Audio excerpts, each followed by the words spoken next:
नमस्कार दोस्तों, ओसी नेटवर्क में आपका स्वागत है। मैं हूं ओंकार चौधरी। 13 जनवरी को महाकुंभ शुरू हुआ था और आज महाशिवरात्रि के अवसर पर समापन की ओर है।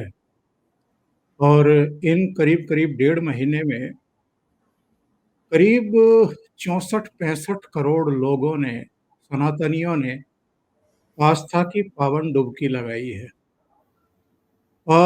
एक 15-20 लाख का छोटा-सा शहर प्रयागराज, और उसमें अगर जो हिंदू जनसंख्या है, कुल आबादी है भारत की, तो वो 110-115 करोड़ के आसपास मानी जाती है। उसमें से अगर आधी, आधी से भी ज़्यादा प्रयागराज पहुँच कर के महाकुंभ में आस्था की पावन डुबकी लगा रही है, तो मुझे लगता है कि ये अभूतपूर्व है। इतिहास में ऐसा कभी नहीं हुआ है। ना भारत में हुआ है, ना दुनिया के किसी देश में हुआ है। और हम लोग जो पिछले कुछ दिनों से लगातार ये बात अंडरलाइन कर रहे हैं कि हिंदुत्व का, हिंदुओं का, सनातनियों का ये पुनर्जागरण है। तो जो हम कहते रहे हैं, एक तरीके से ये जो हम दृश्य देख रहे हैं प्रयागराज में, महाकुंभ में, अयोध्या जी में, काशी नगरी में, ये उसकी पुष्टि करता है। आज 3 विषयों पर हम बात करेंगे। एक तो जो हम देख रहे हैं इस समय, जो जन सैलाब उमड़ा है। दूसरे, जो छावा फिल्म आई है संभाजी महाराज के जीवन पर, उसको लेकर के जिस तरह का समर्पण भाव और जिस तरह की आस्था और जिस तरह के रिएक्शन नई पीढ़ी के भी देखने को मिल रहे हैं। हम तो नौजवानों को देख रहे हैं, फूट-फूट करके रो रहे हैं जब सिनेमा घरों से इस मूवी को देख करके बाहर निकल रहे हैं। यानी एक ऐसा पक्ष जिसको छिपा करके रखा गया, वो अगर एक मूवी के ज़रिए, एक फ़िल्म के ज़रिए सामने आ रहा है, तो ये पीढ़ी कितनी भावुक हो उठी है। और मैंने देखा है नई दिल्ली में, ये इंडिया गेट के आसपास से जितनी सड़कें अंदर की तरफ जाती हैं, लुटियन जोन में, वीआईपी जोन में, कोई अकबर रोड है, कोई बाबर रोड है, कोई औरंगजेब रोड है, वहाँ जाकर के अब लोगों ने रिएक्शन देने शुरू कर दिए हैं, उनको काली स्याही से पोतना शुरू कर दिया है। तीसरा विषय, नई दिल्ली में अखिल भारतीय मराठी साहित्य सम्मेलन हुआ, जिसमें प्रधानमंत्री नरेंद्र मोदी उपस्थित थे। मंच पर शरद पवार भी थे, महाराष्ट्र के मुख्यमंत्री देवेंद्र फडणवीस, और साहित्य से, पत्रकारिता से, यानी जो कला है, जो साहित्य है, जो जो रचनाधर्मिता है, उससे जुड़ी हुई बहुत सारी हस्तियां वहां पर मौजूद थे। तो उस पर भी हम चर्चा करेंगे। मंच पर जो कुछ हुआ उस पर भी चर्चा करेंगे। और मेरे साथ जुड़ रहे हैं आपके चिर परिचित, जाने माने लेखक, पत्रकार, मनीषी, चिंतक भाऊ तोरसेकर। तो भाऊ से जुड़ करके चर्चा को आगे बढ़ाएंगे। भाऊ प्रणाम, नमस्कार। बहुत स्वागत है। नमस्कार। महाशिवरात्रि की आपको भी और दर्शकों को भी बहुत कोटि से बधाई और शुभकामनाएं। भाऊ, सबसे पहले तो मैंने शुरू में कहा है कि जो हम जन सैलाब उमड़ते हुए देख रहे हैं पिछले डेढ़ महीने से, कोई दिन ऐसा नहीं गया है जब प्रयागराज में हमें ये दिखाई नहीं दे रहा हो। जो जानकार हैं उनका कहना ये है कि कुंभ में भी जो 3-4 मुख्य पर्व होते हैं, उन पर इस तरह की भीड़ उमड़ती थी आस्थावानों की। लेकिन उनमें तो उमड़ी ही, कई गुना उमड़ी, पर रोजाना वो कम होने का नाम ही नहीं लिया। और जो कुल आंकड़ा आएगा वो तो बाद में आएगा, लेकिन कल शाम तक का ही करीब 63-64 करोड़ का था। ये क्या है भाऊ, जरा इसको समझाने की कोशिश करिए हमारे दर्शकों को। और ये जो प्रतिक्रियाएं देखने को मिल रही हैं, कभी ममता मृत्यु कुंभ बताती है, कभी अखिलेश यादव कुछ और ही राग अलापते हुए दिखाई देते हैं। सुनने में आ रहा था राहुल और प्रियंका 16 तारीख को जाएंगे, फिर कहा 19 को जाएंगे, अब कुछ अता पता ही नहीं है। तो ये जो विरोधियों ने एक तरीके से इसको भारतीय जनता पार्टी का आयोजन करार देकर के अनाप शनाप बका है, जरा इस पर भी रोशनी डालिए। क्या मुझे मुझे समझ में नहीं आता कि मूर्खता जो करते हैं उस पर टिप्पणी करे तो क्या करे। कभी कभी मुझे वो बार बार याद आता है विंस्टन चर्चिल, जो इंग्लैंड के उस समय के प्रधानमंत्री रहे, हमारे गुलामी के दिन थे उस वक्त से दूसरे विश्व युद्ध में। तो इनका एक भारी वचन है कि घर से निकलकर कहीं जा रहे हो तो रास्ते पर कुत्ते तो भौंकेंगे, हर कुत्ते को पत्थर मारते बैठ जाओगे तो भूल जाओगे कि कहां जाने को निकले थे। तो ये तो बोलते रहेंगे, और क्या कर सकते, और कुछ नहीं कर सकते। और ये आज की बात नहीं है, इसकी शुरुआत साबरमती एक्सप्रेस जलाने का डब्बा जो जलाया गया था वहां से हुई है। एक एक साक्षात एक नया नेता हिंदुस्तान को मिल गया, वो साबरमती एक्सप्रेस जलाने के बाद मिल गया। तब तक नरेंद्र मोदी नाम का इंसान सिर्फ गुजरात का एक बीजेपी का मुख्यमंत्री था। लेकिन राम जन्मभूमि के लिए गए हुए कुछ कार सेवक थे, वो काम करके अपना लौट रहे थे और वो डिब्बा जलाया गया जिसमें कुछ 60-70 लोगों को जलाया गया। उसके बाद गुजरात को हिंदुत्व की लेबोरेटरी बोला जा रहा था ल्यूटियंस मीडिया में। गुजरात आरएसएस की हिंदुत्व की लेबोरेटरी है, और वो लेबोरेटरी से निकलकर अब पूरे देश में फैल गया। फिर भी ये मूर्ख लोग उसी पर भौंक रहे हैं और वो इनकी तरफ मुड़कर नहीं देख रहा है। वो साक्षात हिंदुत्व है, साक्षात हिंदुत्व है। ये हम देख रहे हैं वो क्या है। लोगों को आस्था नहीं है, ये आस्था के आगे चल गया, ये आस्था के आगे चला गया कि मैं कुछ नहीं कर सकता हूं तो मैं कम से कम डुबकी लगा कर आ जाऊंगा। ये हमें समझना जरूरी होता है। जब ऐसे लोग बर्ताव करते हैं, आम जनता इस ढंग का बर्ताव करती है, तो वो समझने के लिए हमको हमारी आज तक की जो समझ है, हमारे दिमाग में जो कुछ बातें बैठी है, वो हटाकर वो देखना पड़ेगा। आंखों पर से चश्मे उठाकर देखना पड़ेगा, हटाकर देखना पड़ेगा। अगर आप नहीं हटाओगे तो जो चल रहा है वो आपकी समझ में नहीं आएगा, नहीं आएगा। मैं एक बात आपको याद जानबूझकर समझाऊंगा कि हमारी सास थी, वो बड़ी हेडमिस्ट्रेस थी स्कूल की, लेकिन पढ़ी लिखी थी, प्रिंसिपल बनी स्कूल की, वो सब था। लेकिन जब उनके पोते नाते आगे चलकर कंप्यूटर इस्तेमाल करने लगे, उनके दिमाग में वो कंप्यूटर आ नहीं रहा था, समझ नहीं रहा था। वो तो अनपढ़ तो नहीं थी। तो एक दिन बच्चे घर में नहीं थे, तो उन्होंने मुझसे समझने की कोशिश की कि ये बच्चे, मैंने फाइल भेजी है, फाइल मिली क्या, ऐसा फोन पर पूछते, कौन आया, कहाँ की फाइल, कैसे भेजी। तो फाइल इलेक्ट्रॉनिकल होती है, कंप्यूटर की फाइल क्या होती है वो समझ नहीं पा रही थी।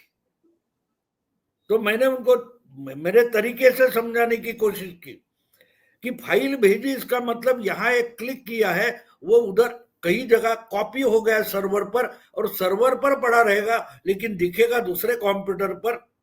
बस जैसे टीवी देख रहे हैं बिल्कुल वैसा। मैंने बहुत समझाने की कोशिश की लेकिन उनके दिमाग में नहीं आ रहा था फाइल भेजने का मतलब क्या है। तो अगर एक स्कूल क्लर्क जो होता है, स्कूल का टीचर होता है या पढ़ा लिखा होता है, पुराने 50-40 साल पहले का इंसान, तो फाइल का मतलब वो कागज की फाइल समझता है जिसमें बहुत सारे छोटे छोटे पर्चे चिपकाए होते, लटकाए होते। या आप किसी वर्कशॉप में जाओ, वो मैकेनिक होगा तो उसको आप फाइल बोलोगे तो उसकी फाइल अलग होती है। वो जो घिसने का औजार होता है उसको फाइल बोलता है। तो फाइल शब्द एक होता है, लेकिन वो समझना है तो हमें उस जो तरीका होता है काम का, उसके इस्तेमाल का तरीका होता है, वो भी समझना जरूरी होता है। अगर वो आप समझ ना ले और अपने तरीके की फाइल दिमाग में रखे तो आपकी गलतफहमियां होती है।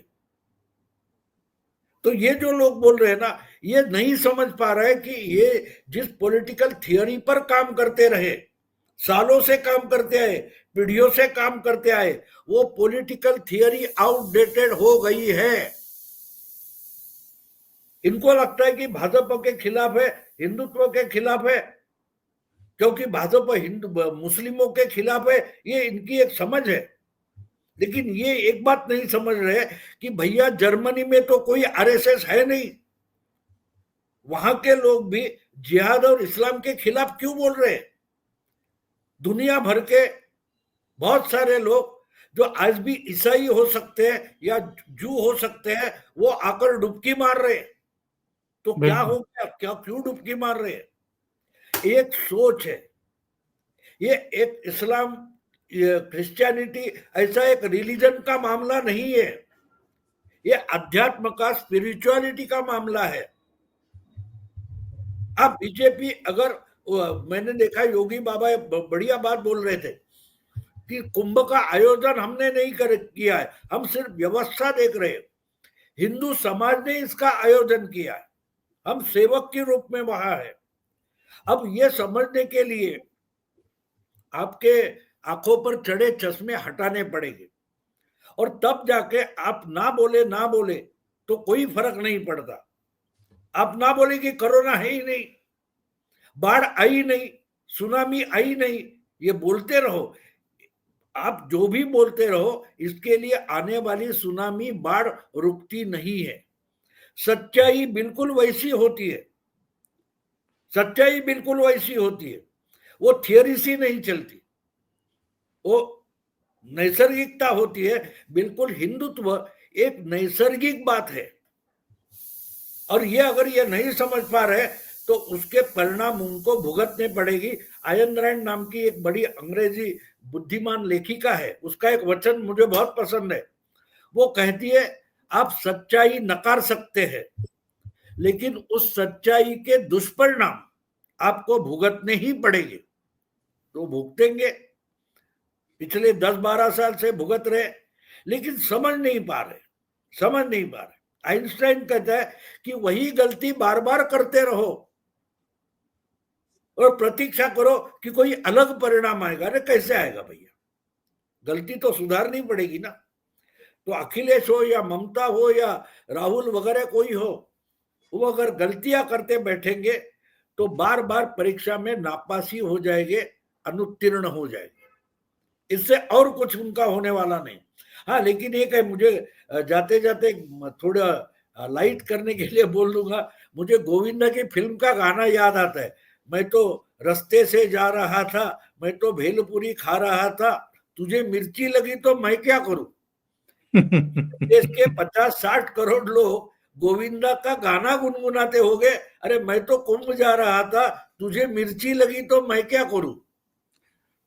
लेकिन भाव ये क्या साइकी है कि 22 जनवरी 2024 को अयोध्या में भगवान राम की प्रतिमा का प्रतिष्ठापन होता है, विराजमान होते हैं, तो उसको भारतीय जनता पार्टी का आयोजन बता करके दूरी बना ली जाती है। अभी महाकुंभ में भी कुछ इसी तरह की टिप्पणियां मुझे देखने को और सुनने को मिल रही हैं। तो अभी 1.5 महीने के भीतर ही जो अयोध्या की फिगर आई है, प्रयागराज होकर के या प्रयागराज जाने से पहले अयोध्या पहुंचने वालों की तादाद ही 14-15 करोड़ है। एक और दिलचस्प फिगर आई है, अयोध्या का जो जीएसटी कलेक्शन है वो गाजियाबाद और नोएडा जैसे विकसित जिलों से ऊपर पहुंच गया है जीएसटी कलेक्शन। ये इनकी आंखें खोलने को काफी नहीं है क्या कि जिनको ये भारतीय जनता पार्टी का आयोजन बताने की कोशिश कर रहे हैं। और अगर इसका दूसरा पहलू भी देख लें तो भैया अगर ये भारतीय जनता पार्टी की वजह से इतना जन सैलाब उमड़ रहा है, तो फिर तो आप तो गए, आपका आपका बिल्कुल, तो अस्तित्व ही खत्म है।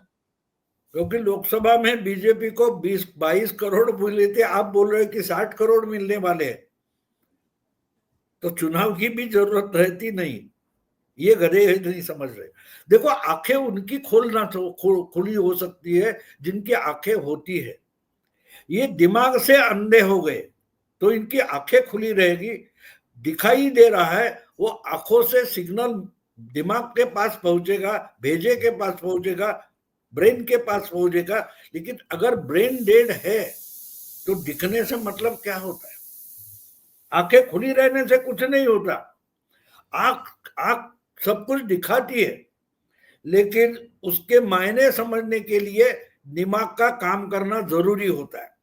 इनका दिमाग नहीं काम कर रहा है, तो आंखें खुली रहे या बंद रहे, कुछ भी फायदा नहीं है। तो इनकी हालत ये तो बीजेपी। अब देखिए, मुझे याद है जब कोरोना का समय चल रहा था, लॉकडाउन चल रहा था और वैक्सीन का पहला पहला प्रयोग शुरू हो गया था, तो अखिलेश क्या बोला था? अरे हम नहीं लेंगे, ये तो बीजेपी का वैक्सीन है। याद है ना? पूरे देश बिल्कुल ने बिल्कुल। वो वैक्सीन लिया, पूरे देश ने लिया ना, बीजेपी का वैक्सीन था ना। तो ये बोल रहे हैं कि बीजेपी के वैक्सीन ने देश को अच्छा किया था, कोरोना को भगाया था। आपके बोलने का मतलब क्या है, ये भी इनको खुद की समझ में नहीं आ रहा है। सामने वाले के, आपके मेरे समझ में की बात छोड़ो, आम जनता की समझ में क्यों नहीं आएगा इसका पता चलता है, क्योंकि ये बायस है और समझना ही नहीं चाहते। अब ना समझना चाहते, उन गधों को हम समझाए कैसे? कैसे समझाएंगे? बिल्कुल नहीं समझा सकते। तो उनको गधा रहने दो, उसमें आपको क्या नुकसान है? गधों को गधा रहने दो। इंसान होता है, वो बातें देखता है, अनुभव करता है और उससे पढ़ता है, लिखता है, ज्ञानी हो जाता है। इनको अज्ञानी रहना है, इनको गधा रहना है, तो क्या करे? वैसे तो योगी आदित्यनाथ ने बहुत सटीक जवाब दिया है विधानसभा में खड़े होकर के, कि गिद्धों को लाशें दिखाई देती हैं, सुअरों को गंदगी दिखाई देती है, सज्जनों को सज्जनता दिखाई देती है, और जो आस्थावान है उनको वहाँ खूबसूरत व्यवस्थाएं दिखाई देती हैं। भाऊ, अगले विषय पर बढ़ते हैं। मराठी साहित्य सम्मेलन हुआ दिल्ली में, आप भी वहाँ मौजूद थे। प्रधानमंत्री नरेंद्र मोदी थे, शरद पवार थे, देवेंद्र फडणवीस थे, और शरद पवार और मोदी जी के बीच में जो कुछ हुआ उसको लेकर के बड़ी सुर्खियां बन रही हैं। मोदी जी तो मोदी जी हैं, वो शरद पवार के लिए खड़े होकर के कुर्सी लगाते हैं, उनको बैठने की मदद करते हैं, उनके गिलास में पानी डालते हैं। जब दीप प्रज्वलन होता है, हाथ पकड़ करके अपने साथ उनका हाथ लेकर के दीप प्रज्वलन कराते हैं उनसे। लेकिन जब महाराष्ट्र की राजनीति की बात करते हैं, तो शरद पवार ने जो कुछ 2019 में किया था उसका हिसाब किताब चुकता करना भी जानते हैं मोदी जी और अमित शाह जी। नहीं, वो जरूरी भी होता है ना। देखो, अमिताभ बच्चन किसी फिल्म में विलन का भी उन्होंने काम किया है, किसी फिल्म में हीरो का काम किया है, तो वो भूमिकाएं होती है, उसकी गलत नहीं करनी चाहिए। हर बार ये इंसान है जो एक्टर होता है, वो हर जगह वही काम करेगा ऐसी बात नहीं है।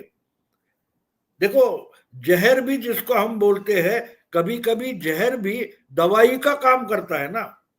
सांप का या नाक का जो जहर निकाला जाता है, वो दवाई में इस्तेमाल किया जाता है। कोरोना वैक्सीन कैसे बना? उसी जो वायरस था उसी को ही कल्चर करके उसका एक दवाई बनाया गया। तो प्रधानमंत्री जो होता है, उसको एक एक भूमिका पकड़कर नहीं चलती। जो जो समय का तकाजा है, वो समझकर काम करना पड़ता है ना।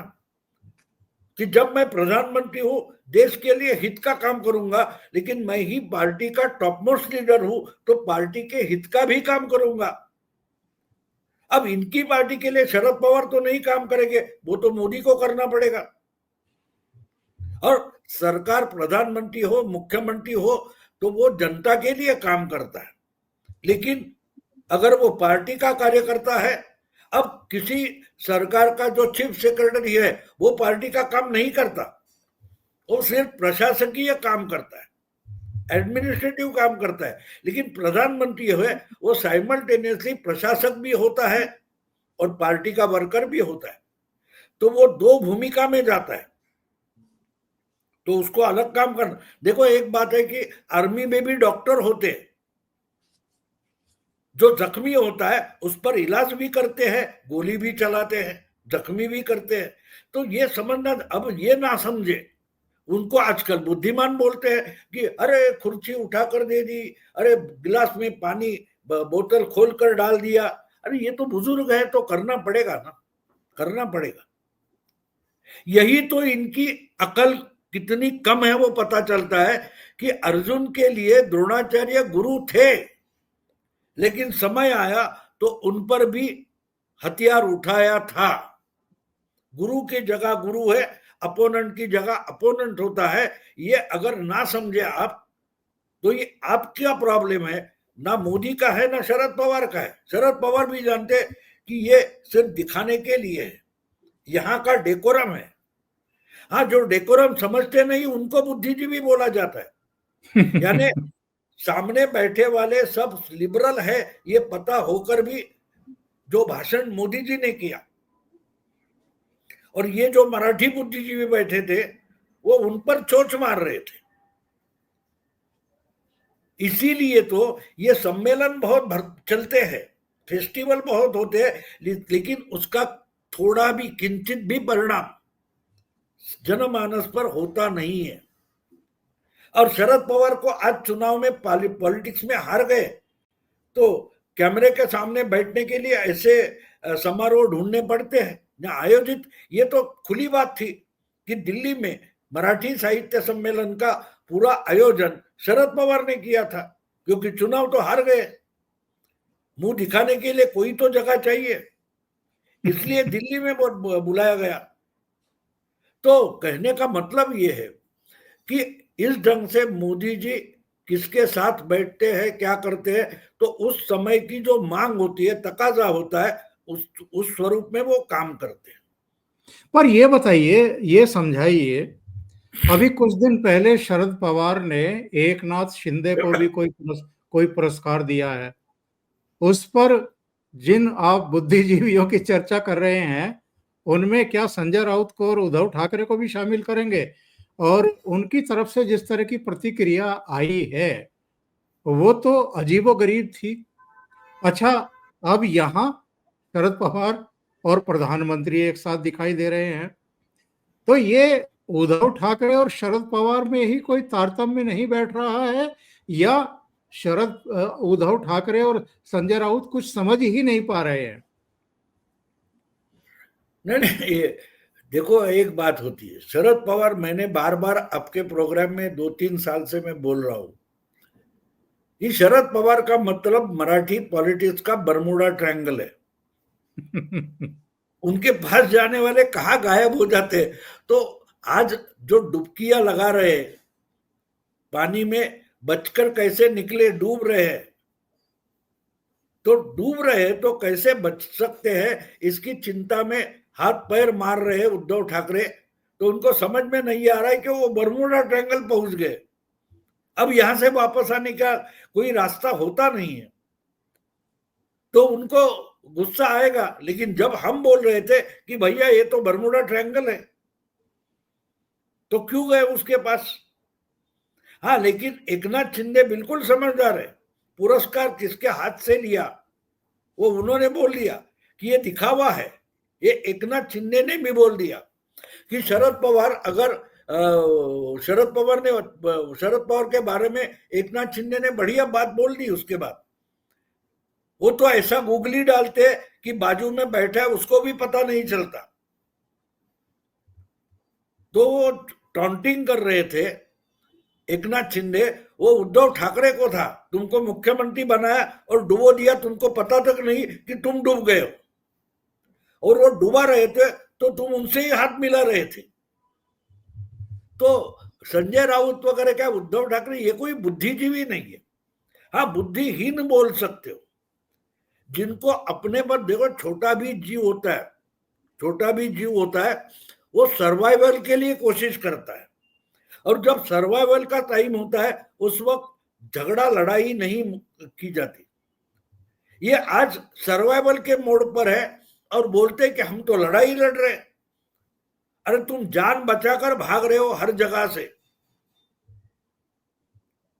तो ये ठीक है, एक बात है, शरद पवार की तो ये स्टाइल होती है कि वो दोस्त भी रहते, और शरद पवार जब दोस्त बन जाते हैं तो आपको दुश्मन की जरूरत ही नहीं रहती, कि दोस्त और दुश्मन एक साथ आ जाते, वो कंधे पर दोस्त बनकर हाथ रखते और आपको पता नहीं चलता कब फांसी का फंदा बन गया। तो इसलिए उद्धव ठाकरे को अभी पता चल रहा है, इनके पिताजी को पहले से पता था। इसलिए मैंने एक बार बाला साहब से पूछा था कि अगर आप शरद पवार को दोस्त मानते हो तो उनके साथ राजनीति में हाथ क्यों नहीं मिलाते? तो बोले भरोसा करने लायक नहीं है। ये पिता को पता चला था, बेटे को अभी नहीं, क्योंकि बेटे को हवस है, लालच है कि कुछ ना कुछ करके पवार साहब दे सकते हैं। उन्होंने मुख्यमंत्री बनाया, लेकिन मुख्यमंत्री बनाकर पूरे अधिकार और पूरा सरकार अपने जेब में डाल दिया, ये उद्धव ठाकरे को पता तक नहीं चला था। तो एकनाथ शिंदे उतने समझदार है, उनको पता है कि शरद पवार अगर सम्मान कर रहे, असलियत में वो ज्योतिरादित्य शिंदे के जो पूर्वज है, महादजी शिंदे, पेशवाकालीन बड़े योद्धा थे, जो एक्चुअली दिल्ली का तख्त, बादशाह का तख्त भी संभाल रहे थे, ऐसे ही योद्धा है। उनके नाम से वो क्या बोलते पुरस्कार, महादजी शिंदे, तो वो शिंदे को दिया गया, और वो मुख्यमंत्री है इसलिए दिया गया, महाराष्ट्र के है और महाराष्ट्र के बड़े नेता है, इसलिए शरद पवार आगे आ गए। इसका कारण जो ग्वालियर घराना है, उनकी एक संस्था है मुंबई में, मराठा मंदिर, जी उस जी। संस्था के अध्यक्ष भी शरद पवार है। अब ये सब बातें समझ में आए तो बुद्धि ठिकाने पर है, ऐसा हो सकता है। लेकिन संजय राउत और उद्धव ठाकरे, इनकी बुद्धि कहाँ गई है पता नहीं, वही ढूंढते फिर रहे। पर भाऊ, ये तो दोनों और आदित्य भी ये सब साबित करने में लगे हुए हैं कि अब हमारा हिंदुत्व से कोई लेना देना नहीं, हिंदुओं के जो आराध्य हैं उनसे भी कोई लेना देना नहीं। क्योंकि ना तो ये 22 जनवरी 2024 के फंक्शन में गए थे, प्राण प्रतिष्ठा समारोह में गए थे, ना बाद में गए रामलला के दर्शन करने के लिए, और ना महाकुंभ में गए, बल्कि देवेंद्र फडणवीस डुबकी लगाए आए और एकनाथ शिंदे भी सहपरिवार गए और डुबकी लगा करके आए। तो एकनाथ शिंदे बता रहे हैं कि असली शिवसेना मैं ही हूं, बाला साहब ठाकरे का आनंद दिघे की राजनीतिक विरासत का असली झंडा बरदार मैं ही हूं, मैं ही सारे काम कर रहा हूं, ये नहीं कर रहे हैं। हाँ बिल्कुल, वैसी वैसी ही बात है। देखो ये अब ये बात हो गई है कि अगर बाला साहब कभी अयोध्या नहीं गए थे, उस वक्त भी नहीं गए थे, लेकिन अगर आप जाकर 2 बार आ गए हो, पूरी फैमिली लेकर गए थे, आपको याद होगा, और जी हाँ। उन्होंने बोला था पहले मंदिर फिर सरकार, और जब सरकार तोड़ मरोड़ कर बनाई तो उसके बाद अयोध्या में दिखावे के लिए गए थे। आज इनको चिंता है कि अगर डुबकी मारूंगा तो बीएनसी के चुनाव में मुंबई में मुस्लिम वोट नहीं मिलेंगे, तो इसलिए वो सनातन से थोड़ा डिस्टेंस बना रहे हैं। उसका कारण वो है, उनको अब मुस्लिम वोट पर भरोसा है, हिंदू वोट पर, मराठी वोट पर उद्धव ठाकरे का भरोसा नहीं है। तो इसलिए वो जाएंगे नहीं, ना अयोध्या जाएंगे, ना कुंभ में जाएंगे। भाऊ, अगर कार्यक्रम के इस अंतिम चरण में हम छावा फिल्म के बारे में चर्चा करें, तो जो दृश्य हम देख रहे हैं, जो टिप्पणियां हम देख रहे हैं, जो रिएक्शंस देख रहे हैं, ये तो अभूतपूर्व है। मैंने नौजवानों को सिनेमा घर से बाहर आकर के रोते हुए देखा है। कुछ ऐसे रिएक्शंस देखने को मिल रहे हैं। एक ऐसा सच जो शायद पाठ्यक्रम में भी उस तरीके से शामिल नहीं किया गया, या पीढ़ियों को इन सच्चाइयों से अवगत नहीं होने दिया गया। एक बड़ी साजिश थी, किसी ना किसी रूप में अब वो सामने आनी शुरू हुई है, तो लोगों को पता चल रहा है कि संभाजी महाराज के साथ किस किस तरह की क्रूरता और बर्बरता की गई थी औरंगजेब के द्वारा। बिल्कुल नहीं, वो तो देखो, मेरा ख्याल है पहले तो अबुल कलाम थे नेहरू के जमाने में, और उसके बाद जब शायद नजरुल इस्लाम या ऐसे कोई मार्क्सिस्ट मुस्लिम एजुकेशन मिनिस्टर थे, उन्होंने पूरा का पूरा जो एजुकेशन का एजेंडा है और अधिकार है वो उनके हाथ में सौंप दिया था, और वहां से मुगलों का ग्लोरिफिकेशन एजुकेशन में जो शुरू हो गया, तो जो रिएक्शन बच्चों की है उनको हैरानी इसलिए है कि हमको ये शिवाजी का पुत्र था ये तक मालूम नहीं, और ये तो इतना पराक्रमी था, ये हमारा था, वो था मराठा, महाराष्ट्र का था, लेकिन वो हिंदुओं का भी था, और हिंदुओं का था तो वो बिहार का था, बंगाल का था, राजस्थान का था, तमिलनाडु का था, हम पूरे भारतवासियों का था, हम पूरे हिंदुओं का एक इतना पराक्रमी राजा था कि जो मुगलों को तलवारों से तोलता था। तो ये देखकर वो बच्चे, अगले आज के पीढ़ी के बच्चे रो रहे, उनको गुस्सा इस बात का आ रहा है, जो उसमें बर्बरता दिखाई गई है उससे भी जो ज्यादा गुस्सा है कि हमको ये मालूम क्यों नहीं था, हमसे ये हमारा राजा पढ़ाई में क्यों छुपाया गया। गुस्सा ज्यादा उसका है, मुगलों पर नहीं। मुझे याद आता है शायद मासूम या ऐसी कोई फिल्म थी, संजीव कुमार और का शर्मिला टैगोर वगैरह थी, तो वो प्यार होता है और शर्मिला टैगोर का वो छोड़कर कहीं जाता है, और उसके शर्मिला टैगोर प्रेग्नेंट हो जाती है और उसको बच्ची हो जाती है। आगे उस परिस्थितियों में वो बच्ची को वेश्या बनाया जाता है, तो वो बाद में बड़ा इंसान बनकर वापस आता है। संजीव कुमार वो ढूंढता रहता है और उसको पता चलता है कि ये वो है, तो वो उसके पास जाता है, उसको पता नहीं ये बाप है, तो वो बाप जैसा बर्ताव करता है, अच्छा बर्ताव करता है। तो वो एक डायलॉग, शर्मिला टैगोर जो बच्ची है नेक्स्ट जनरेशन की, उसके मुंह में एक डायलॉग है, वो बोलती है कि जिसने मुझे वेश्या बनाया उस पर मेरा जितना गुस्सा नहीं है, उतना मेरे माँ के प्रेमी ने उसको छोड़ने के बाद का गुस्सा है। तो वो जो गुस्सा हम देख रहे हैं, वो जिन्होंने हमको एजुकेशन में, हमारे हिस्ट्री के एजुकेशन में चीटिंग किया है, उसका गुस्सा उफान पर आया है कि हमसे संभाजी क्यों छुपाया गया। शिवाजी का इतना एक पराक्रमी पुत्र था, और उसके बाद के मराठा लड़ाकू थे, उन्होंने मुगलों को पूरा खत्म कर दिया था, ये हमसे क्यों छुपाया गया। हमारे सामने बचपन से लेकर आज तक मुगलों का ग्लोरिफिकेशन क्यों किया गया। हमारे वंश का, हमारे नस्ल का कोई बहुत पराक्रमी राजा था कि जिसने ईंट से ईंट बजा दी थी मुगलों की, और उसके मरने के बाद भी मराठा रुके नहीं थे। कोई बड़ा पराक्रमी राजा नहीं था, फिर भी 27 साल मराठा लड़ते रहे और उन्होंने पूरा औरंगजेब का, मुगल का साम्राज्य खत्म किया था। तो गुस्सा उस बात का है, उस बात का गुस्सा है, और यहाँ की बात नहीं है, दुनिया भर की है। मैंने वीडियो देखे, जर्मनी, कहीं अमेरिका, वहां भी छावा का प्रदर्शन हो रहा है। तो इसलिए मुझे मराठी साहित्य सम्मेलन में इतना गुस्सा आ रहा था कि ये बकवास करते बैठे मराठी पंडित जो थे, लेखक थे, उन्होंने मराठी के लिए जो काम नहीं किया वो छावा फिल्म ने किया है। मराठी कल्चर, मराठी भाषा, मराठी नाम पूरे देश में, दुनिया में एक फिल्म लेकर गई है। और कश्मीर फाइल से जो शुरुआत हो गई थी, इसका एक मीठा फल छावा है। पिछले 5-10 साल में जो बदलाव आ गया है, छावा पूरे बॉलीवुड पर छा गई है।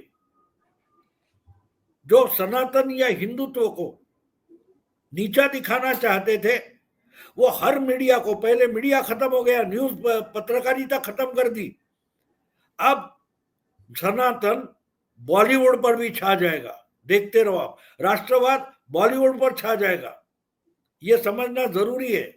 और मुझे कभी कभी एक बात के, वो स्टैलिन तमिलनाडु का जो डीएमके का मुख्यमंत्री, उसके बेटे के आभार मानने की इच्छा होती है, कि उसका नाम है उदयनिधि।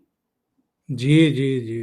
वो सनातन खत्म करने के लिए निकला था, लेकिन सनातन का उदय हो गया और छावा निधि लेकर आ रहा है, पैसा लेकर आ रहा है। छावा बेशुमार धंधा कर रहा है, पैसा कमा रहा है। बॉलीवुड में बड़े बड़े फाइनेंसर्स को अब ऐसे फिल्मों में पैसा डालना पड़ेगा, इन्वेस्ट करना पड़ेगा, क्योंकि जहां धंधा है वहां ये लोग आते हैं, आएंगे। तो छावा ने एक बहुत बड़ा, सिर्फ इतिहास का नहीं, हमारे आम जिंदगी का एक बड़ा गिंडी दरवाजा खोल दिया है, मानो किले का दरवाजा खोल दिया है, कि जाओ कब्जा करो। छावा यानी संभाजी महाराज और उनकी कहानी और उस पर बनी फिल्म ने हमारे लिए एक बड़ा दरवाजा सनातनी को खोल दिया है, कि जाओ, कोई भी साम्राज्य, कोई भी ताकत आपको नहीं रोक सकती। ये भावना, ये पुरुषार्थ खड़ा कर दिया है। मैं मानता हूं कि छावा ने मराठी सम्मेलन और मराठी बुद्धिजीवियों को, जो कर नहीं पाते थे इतने सालों से, ये कर दिया है एक मराठी कहानी ने। क्योंकि ये जो फिल्म है वो छावा नाम के एक मराठी उपन्यास पर आधारित है। मराठी उपन्यास है छावा करके, शिवाजी सावंत की, उस पर आधारित है। तो इसलिए मैं मानता हूं कि छावा ने साहित्य सम्मेलन से बहुत बड़ा काम किया। भाऊ, 2014 के बाद जो स्थितियां परिस्थितियां भारत की बदली हैं, अगर ये बदलाव ना होता तो ना कश्मीर फाइल्स आती, ना द केरल स्टोरी आती, ना इमरजेंसी जैसी फिल्म बनती, ना कोई छावा बनाने की हिम्मत करता। ये बदलाव जो हो रहे हैं वो इसलिए हो रहे हैं कि हिंदुत्व का भी जागरण हो रहा है, पुनर्जागरण हो रहा है। उनके जिन आस्था स्थलों की पूरी तरह उपेक्षा कर दी गई थी, उनको पुनर्स्थापित किया जा रहा है, पुनर्प्रतिष्ठापित किया जा रहा है, और एक जागरण हमें दिखाई दे रहा है। एक मोरली, एक हाई ग्राउंड जो है वो अब तैयार हो चुका है भारत में। बिल्कुल बिल्कुल। देखिए, इंटरनेट पर आप जाएंगे तो आपको अलेक्जेंडर फ्रेजर टाइटलर ऐसा सर्च दो और डेमोक्रेसी, तो ये कोई 200 साल पहले का एडिनबरा यूनिवर्सिटी का प्रोफेसर है वगैरह वगैरह, मुझे इसमें ज्यादा कुछ मालूम नहीं, लेकिन उसका एक आपको नोट मिलेगा। वो कहता है कि डेमोक्रेसी 200 साल की उम्र होती है डेमोक्रेसी की, और डेमोक्रेसी गुलामी से गुलामी तक चलती रहती है।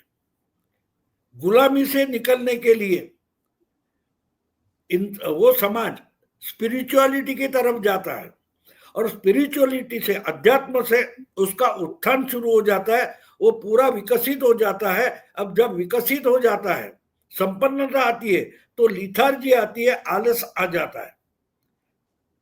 रेवड़िया रेवड़िया हम बोल रहे हैं ना, बिल्कुल वो बात है।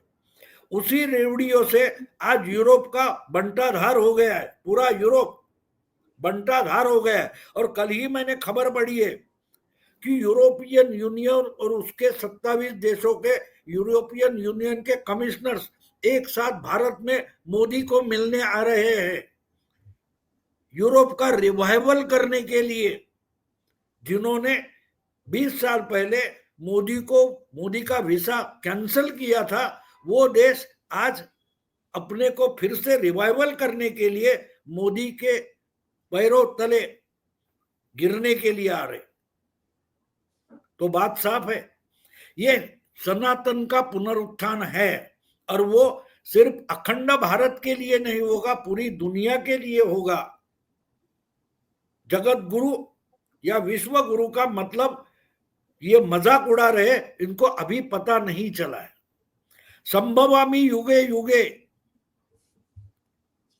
ये जो बोला जाता है उसका हम अनुभव कर रहे हैं, देखते हैं आगे क्या होता है। लेकिन छावा ये उसका और एक टप्पा है और एक पायदान है, ऐसे मैं मानता हूँ। निश्चित रूप से ये कुंभ में सनातन जो भीड़ उमड़ी है वो भी एक उसका पायदान है, एक एक टप्पे पर जाएंगे। निश्चित रूप से ये सनातनियों का एक स्वर्ण काल का शुभारंभ माना जा सकता है।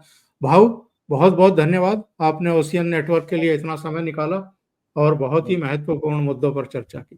Thank you so much. नमस्कार।